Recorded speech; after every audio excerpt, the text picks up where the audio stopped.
बिस्मिल्लाहिर्रहमानिर्रहीम। अस्सलाम वालेकुम।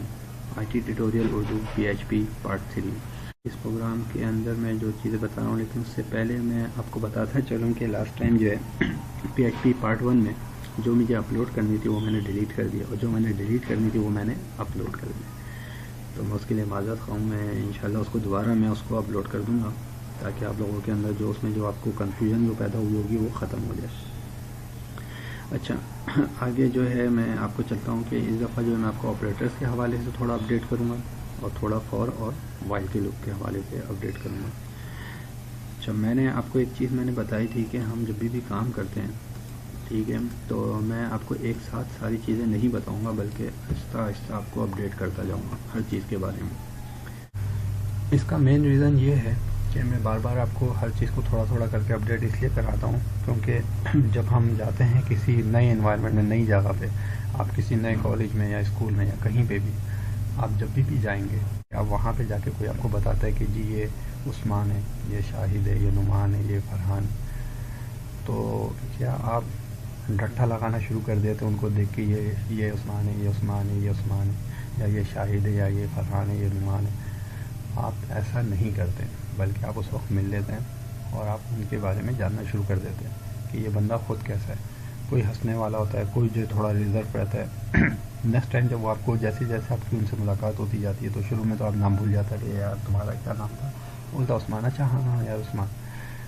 फिर कुछ अरसे के बाद ऐसा होता है कि जब आप उन लोगों को देख रहे होते हैं अपने सामने आते हैं, आप खुद ही अंदाज़ा लगा लेते हैं यार ये बंदा जो है हंसमुख है, हंसने हंसाने वाला है, या फिर रिजर्व है। सब कुछ आपके दिमाग में ऑटोमेटिक है। तो ये जो चीज़ जो है ना, ये जो मैं आपको बता रहा हूँ, तो मैं इस थोड़ा थोड़ा करके आपको अपडेट करूँगा। तो एक वक्त आएगा जब मैं वेरिएबल बोलूँगा तो आपके सामने खुद ब खुद पूरी उसकी स्टोरी, बैकग्राउंड स्टोरी आपके सामने आ जाएगी कि यार ये चीज़ ये काम करती है। इनको रटने की ज़रूरत नहीं है, इनको आप एज अ करेक्टर पहचानें कि ये एक करेक्टर है, ठीक है। तो जैसे मैंने आपको बताया था कि पहली मेरे पास कमांड है इको की। अगर आप इको की कमांड को गौर से देखेंगे तो ये क्या है, ये एक काम कर रही है। क्या काम कर रही है? जो चीज़ हमें स्क्रीन पे लानी होती है उसको हम इसके अंदर इस इको के ज़रिए लिख देते हैं, वो हमारी स्क्रीन के ऊपर आ जाती है। तो मैंने यहाँ पे डबल इन्वर्टेड कॉमा आपको मैंने बताया था कि इसका तरीक़ाकार ये होता है कि हम इको लिखते हैं, डबल इन्वर्टेड कॉमा को ओपन करते हैं, क्लोज करते हैं और सेमीकोलन लगा देते हैं। अब इसके बीच में हम जो भी लिखेंगे वो चीज़ हमारी स्क्रीन के ऊपर आ जाएगी, और इसके अंदर हम HTML के टैग्स बाकायदा यूज़ कर सकते हैं, ठीक है। तो जैसे मैंने ब्रेक लाइन कर दिया, तो अब ये क्या होगा कि वेलकम के बाद लाइन ब्रेक हो जाएगी। तो ये एक तरीके कार हैं ये सारे। और इको के फिर मैंने आपको वेरिएबल बताया था। वेरिएबल मैंने आपको बताया था कि वेरिएबल जो है वो हमारे यहाँ जो है वो एक थैली की सूरत होती है, ठीक है। अब मैं इसको थैली से हटा रहा हूँ। अब यह लम्हे के लिए हम भूल जाए कि ये थैली, वेरिएबल थैली नहीं है, बल्कि ये हकीकतन ये जो एक अदद फ़ोटो स्टेट मशीन है। फ़ोटो स्टेट मशीन और थैली, क्योंकि थैली आगे आएगी, और वो जो थैली जब मैं बताऊंगा तो फिर मेरा ख्याल से आपको उसको समझना और आसान हो जाएगा। अभी मैं आपको ये बता रहा हूँ कि ये जो है ये थैली नहीं है, असल में फ़ोटो स्टेट एक मशीन है।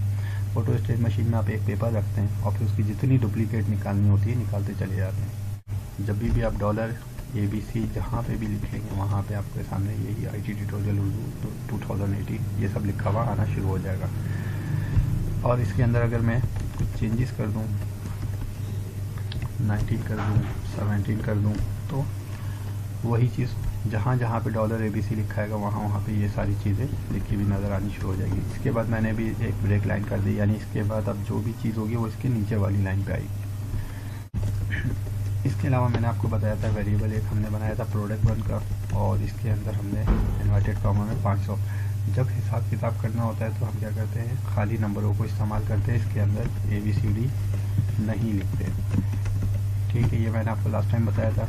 तो इसको मज़ीद बेहतर करने के लिए अच्छा है कि आप डबल इन्वर्टेड कॉमा भी हटा दें, यानी आप डायरेक्ट नंबर लिख दें। यानी जब भी आपको मैथ का काम करना है आपको ज़रूरत नहीं है डबल इन्वर्टेड कॉमा की। आप जब भी डबल इन्वर्टेड कॉमा यूज़ करेंगे इसका मतलब है कि आप जो है ABCD लिखना चाह रहे हैं, और आप जब डबल इन्वर्टेड कॉमा यूज़ नहीं करेंगे तो इसका मतलब है कि आपने जो है हिसाब किताब करवाना। अब अगर मैं यहाँ पे ABCD लिख दूँगा तो ये एरर आ जाएगा, लेकिन अगर मैं यहीं पे 500 लिख दूँगा तो ये 500 ही पहचान जाएगा कि प्रोडक्ट 1 के अंदर जो हिसाब किताब करने वाला नंबर है वो है 500। इसी तरह से QTY के अंदर जो भी हिसाब किताब करने वाला नंबर है वो है 4। अब अगर मैं इसको सेव करके अपने ब्राउज़र के ऊपर इसको रन करता हूँ,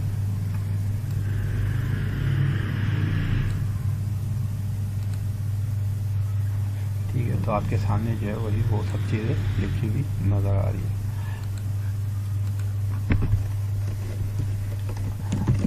तो ये यहाँ तक तो मेरे ख्याल से ठीक हो गया होगा, आप लोगों को समझ में आ गया होगा।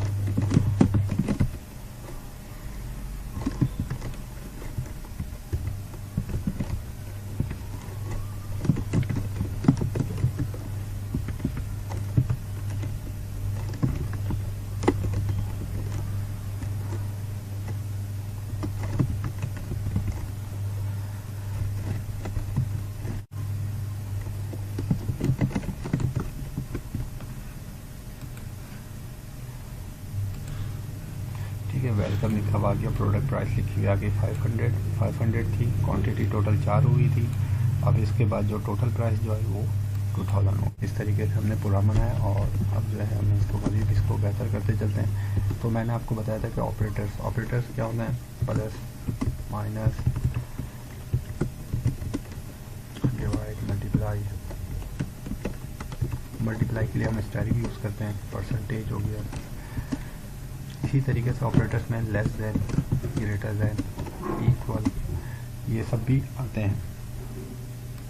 ठीक है, से काफ़ी वैसे सारे ऑपरेटर्स हैं, ठीक है, लेकिन अभी हम जो जैसे जैसे आगे बढ़ते जाएंगे हम ऑपरेटर्स को समझते जाएंगे। फ़िलहाल हम अभी लेस देन, ग्रेटर देन और इक्वल के निशान को हम देख लेते हैं। लेस देन अमूमन जो है वो, अगर आप कैपिटल L देखेंगे तो इसी से मिलता जुलता लेस देन होता है। मैंने कुछ स्टूडेंट्स को देखा है, क्योंकि उन्होंने अक्सर वो जो जब बना रहे होते हैं प्रोग्राम तो उसके अंदर वो लेस देन लिख देते हैं और कहते हैं सर ये तो चल ही नहीं रहा है। मैंने कहा यार आपने ये मुझे तो खुद नहीं समझ आया आपने क्या दिया, आपने ग्रेटर देन दिया, लेस देन दिया। मैंने कहा सर हमने लेस देन दिया। मैंने कहा भाई ये ग्रेटर देन होता है। तो इस वजह से मैं आपको ये समझा रहा हूँ कि ये जो L जो होता है बड़ा कैपिटल है उससे मिलता जुलता होता है, ताकि आप ये गलतियाँ ना करें, क्योंकि हमारे आम ज़िंदगी में हमारा इतना इस्तेमाल होता नहीं है, तो इस वजह से अक्सर लोग जो इसको भूल जाते हैं। ठीक है, स्कूल में तो हम रट लेते हैं तो इसलिए हमें याद रहता है। खैर, हम फॉर का लूप यूज़ करते हैं। ठीक है, तो लूप जो है वो दो है, फॉर का लूप है, ठीक है, दूसरा जो है वो वाइल का लूप यूज़ होता है। ये दो लूप इस्तेमाल होते हैं हमेशा, इन चीज़ को दिमाग में रखिएगा। और इन लूप्स को इस्तेमाल कर कहाँ यूज़ किया जाता है इसकी मैं थोड़ी सी पहले डेफिनेशन बता दूं, फिर मैं इंशाल्लाह इनको इस्तेमाल कैसे किया जाता है वो मैं बताऊंगा। होता यह है कि फॉर का लूप जो होता है वो तादाद के लिए होता है। मिसाल के तौर पे आपको कहा जाता है कि यार हमें पास अमूमन ऐसी फिगर आ जाती है कि जी पहली तारीख से, ठीक है, फर्स्ट डेट से लेके 30 डेज़ या 15 डेज़ तक की हमें रिपोर्ट चाहिए। ठीक है, तो ये हमें लोग बोल देते हैं कि जी हमें पहली तारीख से लेकर 15वीं तारीख तक बताए कि क्या क्या हुआ, रिकॉर्ड में आया। तो इसका मतलब है कि इसने तो चलना ही चलना, कितनी दफ़ा, 15 दफ़ा तो इसने चलना ही चलना है। ठीक है, यानी अब मैं बार बार मैं लिखूं कि ई को 1 के जी इस दिन ये डेट हुई थी, फिर ई को 2 के जी दिन ये काम हुआ था। ठीक है, मैं उसकी पूरी डिटेल लिखता जाऊं एक एक करके, उससे अच्छा है हम क्या करते हैं, हम लूप लगा लेते हैं, फॉर का लूप इस्तेमाल कर लेते हैं। तो ये जो फॉर का लूप जो है, ठीक है, इस तरीके से हम इस्तेमाल कर लेते हैं कि 15 दफ़ा हमारा 15 दफ़ा ये लूप चल गया। ठीक है, 6 दफ़ा चल गया, 7 दफ़ा चल गया, 30 दफ़ा चल गया, वो पूरे क्या कहते हैं 500 दफ़ा चल गया या 100 दफ़ा चल गया। जितनी दफ़ा हमें तादाद में रन करवाना उतनी तादाद में हम इसको रन कराते हैं। तो ख़ासकर अकाउंट्स वगैरह के हवाले से हम ज़्यादातर फॉर का लूप यूज़ कर रहे होते हैं। दूसरा हमारे पास होता है वाइल का लूप। ठीक है, तो वाइल के लूप के अंदर हम क्या करते हैं, जब तक, वाइल का मतलब है जब तक, ठीक है, फॉर का मतलब है के लिए, 15 दफ़ा के लिए घूमो। ठीक है, एक ही चीज़ को बार बार घुमाते रहो, चेक करते रहो। वाइल का लूप का मतलब है जब तक, यानी जब तक हमारा टारगेट पूरा ना हो जाए तब तक इसको चलाते रहो। इसकी सबसे अच्छी मिसाल जो है वो गेम की है। आजकल मेरे ख्याल से हर कोई भी ऐसा बच्चा नहीं होगा जिसने गेम ना खेला हो। तो सबको पता है कि गेम के अंदर क्या होता है कि एक अदद हीरो होता है, ठीक है, उसकी लाइफ होती है 100। इसी तरीके से एनिमी लाइफ होती है 100। अब हीरो जो है वो कभी जो है वो पंच मारता है, अगर हीरो पंच मारेगा होता है, ठीक है, एक हीरो का पंच है, एक हीरो की किक हम कह देते हैं, जो अमूमन गेम के अंदर हम इस्तेमाल कर रहे होते हैं। एक गेम के अंदर के हीरो जो है वो पंच मारेगा तो जनाब वो जो है वो 20 के करीब जो है वो HP अगले की माइनस कर देगा। और एच किक, ठीक है, इसी तरीके से हम एच किक हम लिखना शुरू कर देते हैं कि एच किक अगर किक मारेगा तो वो 40 के करीब ले जाएगा, ठीक है, या सुपर किक मारेगा अगर, ठीक है, तो सुपर किक या सुपर पंच मारेगा तो 40 ले जाएगा। तो ये इस तरीके से हम उसके वो एक वेरिएबल्स डिक्लेयर कर देते हैं कि अगर पंच लगेगा एनिमी को तो वो जो है वो 20 के हिसाब से जाएगा, और अगर सुपर पंच मारेगा तो वो 40 के हिसाब से जाएगा। तो हम इस तरीके से हम प्रोग्रामिंग कर देते हैं। तो अब ये पता नहीं होता कि अब 4 दफ़ा आपने अगर आप देखें तो 5 दफ़ा अगर हाई पंच एच यानी हीरो का पंच मारेंगे नॉर्मल वाला, तो 5 दफ़ा आपको मारेंगे तो तब तक जो है वो गेम चलता रहेगा, ठीक है, जब तक 5 दफ़ा लग ना जाए। लेकिन अगर आप 3 दफ़ा सुपर पंच मार दें हीरो का, ठीक है, तो वो 40 के हिसाब से देगा तो 120 हो जाता है। तो फिर हम वाइल का लूप लगा लेते हैं कि वाइल के लूप में हम कह देते हैं कि अगर इसके अंदर जो है वो एनिमी की जो लाइफ है, ठीक है, ई लाइफ जो है वो 0 हो जाए तो नेक्स्ट स्टेज पे चला जाए, ठीक है। और अगर हीरो की लाइफ इस तरीके से एनिमी ने भी इसी तरीके से मारता रहा और उसने हीरो की लाइफ अगर 0 कर दी तो वो जो है ये और वाली स्क्रीन के ऊपर आ जाए। तो इस तरीके से वाइल के लूप का हम अमूमन यूज़ कर रहे होते हैं कि जब तक वो टारगेट पूरा अचीव ना हो जाए। हो सकता है 2 दफ़ा टारगेट अचीव कर ले, हो सकता है कि 6 बारी में टारगेट अचीव करे, हो सकता है कि वो 50 बारी में टारगेट को अचीव करे। तो उस कंडीशन में हम वाइल के लूप यूज़ कर रहे होते हैं। तो फॉर और वाइल का लूप मैंने आपको बताया। फिर उसके अलावा अब जो है हम फॉर का लूप इस्तेमाल कैसे करते हैं। तो वाइल का लूप तो आसान है, फॉर का लूप जो है वो थोड़ा सा आपको इसके अंदर समझना पड़ेगा कि इसके अंदर 3 स्टेप होते हैं, याद रखिएगा। फर्स्ट स्टेप सेमी कॉलन, इसका मतलब पहला स्टेप ख़त्म हुआ, फिर दूसरा स्टेप सेमी कॉलन, फिर तीसरा स्टेप। तो ये 3 स्टेप होते हैं। और इसका तरीक़ाकार ये है कि फॉर लिखा आपने ब्रैकेट ओपन किया, ठीक है, पैरेंथेसिस, और फर्स्ट स्टेप लिखा, सेमी कॉलन लिख के दूसरा स्टेप, और फिर उसके बाद जब तीसरा स्टेप आपने लिखा तो इसको क्लोज कर दिया, और फिर कर्ली ब्रैकेट ओपन किया और कर्ली ब्रैकेट क्लोज कर दिया। तो इस तरीके से जो है वो हम अमूमन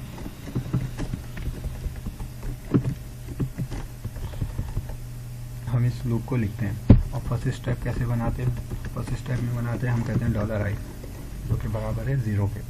ठीक है, जब भी $i हम लिखेंगे हम बता रहे हैं कि जी $i हमारी मर्ज़ी है, हम इसको 20 लिख दें, हम इसको जो हमारी वैल्यू है वो हम लिख देंगे कि $i जो है वो बराबर है इस वक्त 0 के।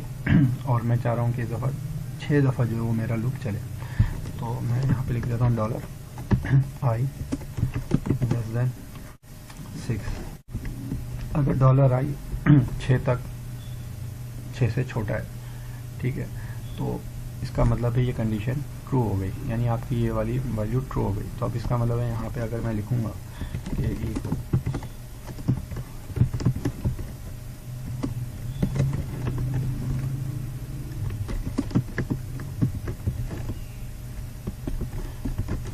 मैं लिख रहा हूँ कि $day पहला दिन, दूसरा दिन, तीसरा दिन, इस तरीके से मैं लिखना चाह रहा हूँ। ठीक है, तो मैंने पहले इसका यही बना दिया कि $i 0 था और $i जो है वो छोटा है। अगर 0 छोटा है 6 से तो ये वाली कंडीशन, ये जो भी कमांड है हमारी सामने आ जाएगी। ठीक है, और अगर ये ऐसा नहीं है, ये मैं 7 कर देता हूँ, ठीक है, तो क्या होगा कि ये कंडीशन सही, ये चीज़ लिखी भी नहीं आएगी। क्यों? क्योंकि 7 जो है वो छोटा है 6 से, कहेगा नहीं, तो ये इस पूरी फॉर के लूप को छोड़ के नीचे वाली कमांड पे चला जाएगा। अगर मैं नीचे की कमांड पे जाके लिख देता हूँ, ठीक है, तो ये बता देगा कि जी एंड हो गया। क्यों? क्योंकि लूप सही नहीं है, यहाँ पे ये स्टेप खाली फैसला करता है कि कहाँ पे इसने लूप को रोकना है, कहाँ पे लूप को इसने आगे बढ़ाते रहना है। तो अब अगर मैं इसको 0 कर दूंगा तो ये इस लूप को चला देगा, और अगर मैं इसको इससे बड़ा कर दूंगा तो वो उसको लूप को रोक देगा। तो इसलिए हम क्या करते हैं, यहाँ पे तीसरा स्टेप बनाते हैं $i++।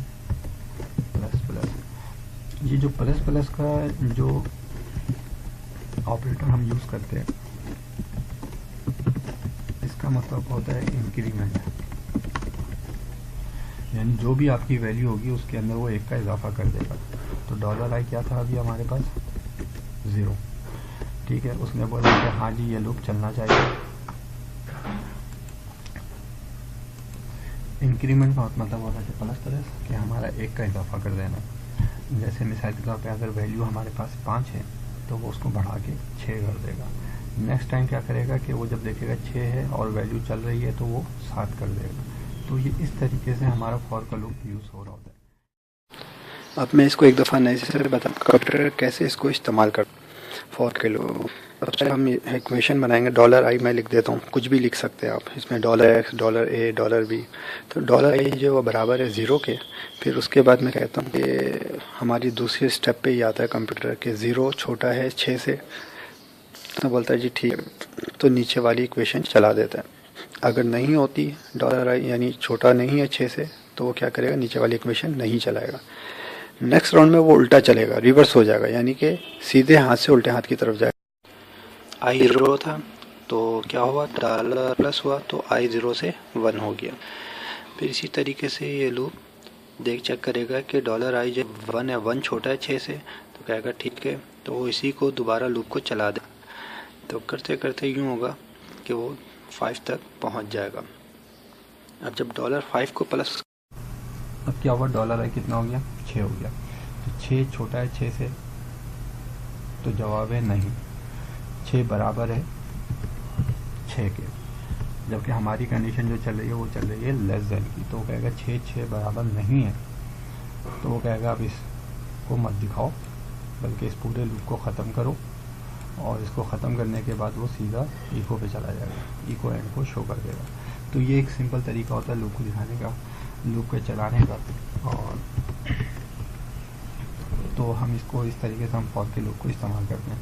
तो मैं एक दफ़ा इसको मैं देख लेता हूँ कि किस तरीके से ये चल रहा है, ताकि आपको नज़र आ जाए कि इसको असूलन 5 पे आके रुक जाना चाहिए। और जब मैं इसको यहाँ पे जाके रिफ्रेश कराता हूँ आपके सामने, तो यहाँ पे आ रहा है, इसके बाद डे 0 इसको मैं यहाँ पे हम सिंपल यहाँ पे सबसे पहले ब्रेक लाइन डाल देते हैं ताकि नेक्स्ट लाइन से शुरू हो। और जब नेक्स्ट लाइन शुरू होगी यहाँ पे ब्रेक लाइन, यानी हर बार नेक्स्ट रोल होता रहे। और रिफ्रेश हम कर देते हैं। अब डे 0 से स्टार्ट हो रहा है, डे 1 आपके सामने आ रहा है, ठीक है। तो ये डे 5 तक गया। तो अगर आप लूप देखेंगे तो लूप तो चला 6 दफ़ा, 1 दफ़ा, 2 दफ़ा, 3 दफ़ा, ठीक, क्योंकि 0 आ गया। तो ये 6 दफ़ा लूप चला है, और उसके बाद इसने वैल्यू ख़त्म कर दी है, ठीक। अगर आप इसी में इक्वल लगा दें, यानी लेस देन या तो छोटा हो या बराबर हो, इसका मतलब ये हुआ कि $i या तो इस जो हमारा $i वेरिएबल है, या तो ये छोटा हो या इसके बराबर हो, तो इस लूप को उस वक्त तक ले जाए जब तक कि छोटा भी हो और बराबर हो जाए, ठीक है। तो अब जो है मैं चलाऊंगा, तो अब ये लूप जो है वो 7 बार चल जाएगा, और मेरे पास डे 6 भी लिखा हुआ आ जाएगा, ठीक है। क्योंकि ये अब 6 बराबर हो रहा है, कह रहा है कि हाँ भाई वेरिएबल तो सही है, कि दोनों 6 वैल्यू है, ठीक है जी, सही आ रही है सेटिंग। तो ये को इसने दिखा दिया एक और दफ़ा। तो ये लेस देन और इक्वल का निशान हम यूज़ कर लेते हैं, कहीं पे हम खाली ग्रेटर देन यूज़ करते हैं, कहीं पे ग्रेटर देन और इक्वल यूज़ कर लेते हैं। ये हमारी कंडीशन के ऊपर है जो हमारी बनती रहती है, तो हम इसको इसी तरीके से चलाते हैं। अब अगर मैं इसको लेस देन अगर यहाँ पे 1 कर दूँ कि 0 ना आए, 1 से स्टार्ट हो, तो मैंने इसको डायरेक्ट 1 कर दिया, और इसको जो है वो लेस देन और इक्वल 6 कर दिया। तो अब क्या होगा कि अब मेरे पास 0 लिखा हुआ नहीं आएगा, 0 जो है वो रिफ्रेश करने पे ख़त्म हो जाएगा, डे 1 डे 2 भी। ठीक है, तो ये हमारे ऊपर है, ये हम कहाँ से स्टार्ट करते हैं, 1 से 0 से जिस तरीके से हमने स्टार्ट करना है। तो ये फॉर का लूप था, सिंपल था, आसान सा था। उम्मीद है समझ में आया होगा। नहीं समझ में आया तो आप ज़रूर लाजमी मुझे कमेंट्स में बता दें। वाइल का लूप बड़ा आसान है, और वाइल के लूप के अंदर हम क्या करते हैं, हम सीधा वाइल लिखते हैं, ब्रैकेट ओपन करते हैं और कर्ली ब्रैकेट को यूज़ कर लेते हैं। ठीक है, हम इनको पैरेंथेसिस भी कहते हैं। जब भी हम वाइल का लूप इस्तेमाल करते हैं तो अब हम इसमें यहाँ पे मैं डॉलर, अब हमने ये क्या करना है, मुझे सीधा सा नंबर दे देना है, और उसको अब मैं मिसाल के तौर पे यहाँ पे $i दे देता हूँ, और मैं कहता हूँ $i बड़ा है 0 से। ठीक है, अगर $i बड़ा है 0 से तो इको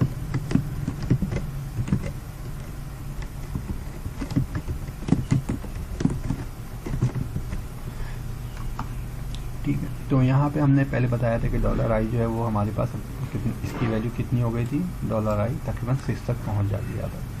तो अब $i को हम 0 तक कर रहे हैं। अब जब तक कि ये $i बड़ा है 0 से, ठीक है, तब तक ये वाली कमांड चलेगी, और ये हमेशा बड़ा ही रहेगा तो ये कमांड चलती ही रहेगी। तो इसको ख़त्म करने के लिए हमें सेकंड लाइन डालनी पड़ेगी एक और जिसमें हम कहेंगे कि $i जो है वो माइनस माइनस हो जाए। ठीक है, तो मैंने आपको बताया था कि ये भी ऑपरेटर्स है, ये डिक्रीमेंट करने के लिए। और अगर इसमें हम जो है देखते हैं कि हम इसको कह रहे हैं कि आई की वैल्यू जो है वो कम होती चली है, तो अब क्या होगा कि पहले ये चेक करेगा कि जी 6 बड़ा है 0 से, बोलेगा हाँ जी $i 6 नंबर लिखा हुआ आ जाएगा। तो ये यहाँ पे आएगा तो एक वैल्यू कम कर देगा, किसकी, $i की। तो 6 में -1 करेंगे आप तो क्या होगा, 5 हो जाएगा, 5 बड़ा है। अब इसी तरीके से ये 1 पे आएगा, 1 बड़ा है 0 से, वो कहेगा हाँ जी बड़ा है, तो वो यहाँ पे आ जाएगा। अब ये माइनस माइनस होगा तो 0 हो जाएगा। जैसे ही ये बोलेगा 0 बड़ा है 0 से, तो कैसे को कहेगा नहीं भाई 0 बड़ा 0 से नहीं है। तो ये भी अब जो वैल्यू आएगी वो 1 तक आएगी, और उसके बाद फिर हमारे पास ये एंड वाला कॉन्सेप्ट आ जाएगा कि ये एंड वाला लिखा होगा, यानी ये लूप ख़त्म हो गया। तो हम इसको यहाँ पे इसमें जाते हैं और रिफ्रेश कराते हैं, देख रहे हैं कि डे 1 से लेके 6 तक और फिर 7 तक पहुँच गया ये। अच्छा, इक्वल का निशान मैंने हटाया नहीं ऊपर से, तो उसके बाद दोबारा रिटर्न हुआ तो 6 हुआ, 5 हुआ, 4 हुआ, 3 हुआ, 2 हुआ, 1 हुआ, और ख़त्म हो गया लूप।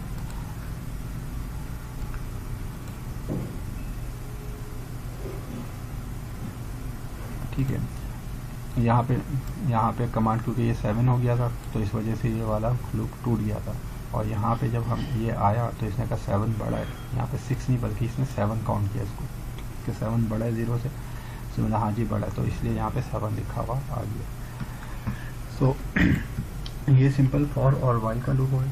और इसी तरीके से आगे जाके अब जो है वो मैं आपको मज़ीद कुछ चीज़ें मैं बताऊँगा, लेकिन मैं इससे पहले मैं आपको एक दफ़ा HTML और को से वैल्यू कैसे PHP में आती है इसके हवाले से थोड़ी सी मैं डिटेल बता दूंगा, ताकि जब हम काम करने लगे तो आपको भी फिर मज़ा आ रहा हो कि हाँ जी आप कोई काम कर रहे हैं।